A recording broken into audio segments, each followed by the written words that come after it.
কথাটা আগে সবাই শোনেন না, সে কি বলে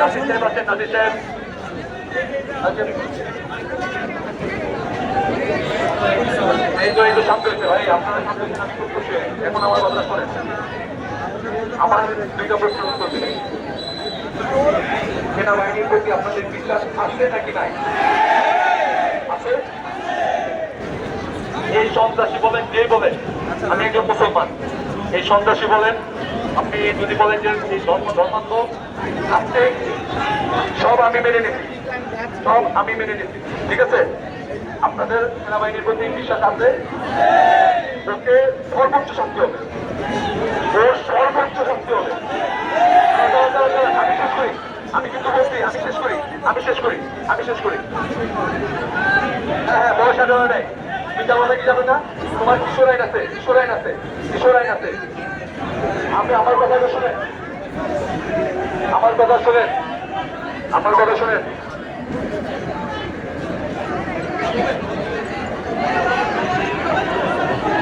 কথাটা হচ্ছে যে ওকে ওকে পুলিশের কাছে দেওয়া হবে না, ওকে সেনাবাহিনীর হেফাজতে নিয়ে নেওয়া হবে।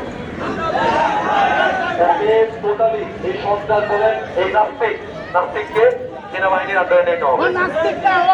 এখন আপনারা করতে পারেন, জোরে নিয়ে তো আপনারা আমি বলি, আমার কথা হচ্ছে ওকে যদি আপনারা এখানে দেই, আমার কোনো সমস্যা নেই, আমি এখানে দিলাম, আপনারা মেরে ফেলেন, কিন্তু এর পিছনে যারা আছে নেপথ্যে, এদেরকে আপনারা পাবেন না। আমি আমার গাড়ি নিয়ে আসছি, আমি ওকে, আমি আপনাদের কথা দিলাম, ওকে আমি আমার হেফাজতে রাখবো, সেনাবাহিনী এভাবে থাকবে। আপনারা কি খুশি?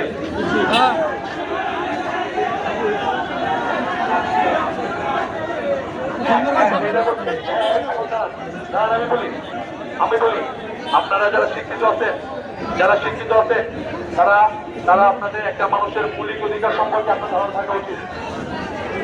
এটা আপনাদের ধারণা থাকা উচিত। চাইলে একজনকে আমরা ওর নামে অলরেডি আমি মামলা রেডি করছি, আমি এই জন্য সময় নিচ্ছি, ওর মামলাটাকে আমি করেছি যাতে ও বের না হইতে পারে কোনো থেকে, আমি ও মামলাটা করেন, তারপর আমি আপনাদের সামনে আসছি। এই জন্য আমার সময় নেওয়ার জন্য আমি আপনাদের কাছে দুঃখিত।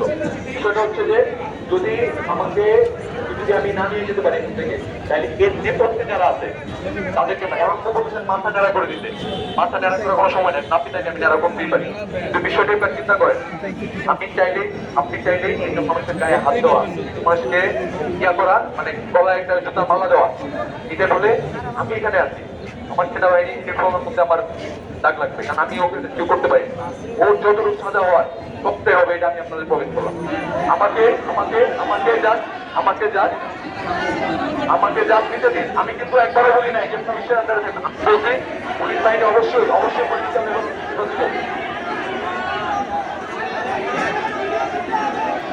শুনেন শুনেন, পুলিশ এর জন্যই ওর যেন প্রপারলি শাস্তিটা হয়, এর জন্যই এটা আর্মির আন্ডারে নিচ্ছি। আপনারা কি আর্মির উপরে বিশ্বাস করতেছেন না? আমাদের উপর বিশ্বাস করেন না?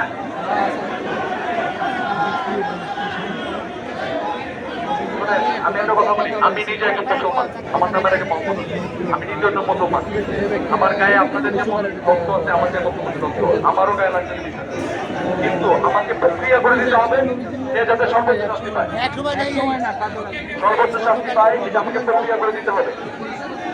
এই জন্যই আমরা শুনেন, আপনি যখন ভাই আপনি শোনেন একটু, আপনাকে আমি বলতেছি, আপনার ইমাম সমিতির সভাপতি আমি এখন আমার প্রধানমন্ত্রী ছিল না, আমি কথা বলছি আপনাদের যারা আছেন, আমি ইমাম সমিতির সভাপতিদের ফোন করে বলে দিলেন, তিনি আমাকে বলতেছেন সবাই যখন আমি আপনাদের সামনে আসি, আপনারা যদি আমাকে সহায়তা না করেন, সেনাবাহিনীকে সহায়তা না করেন, আমি চাইতে পারবো না।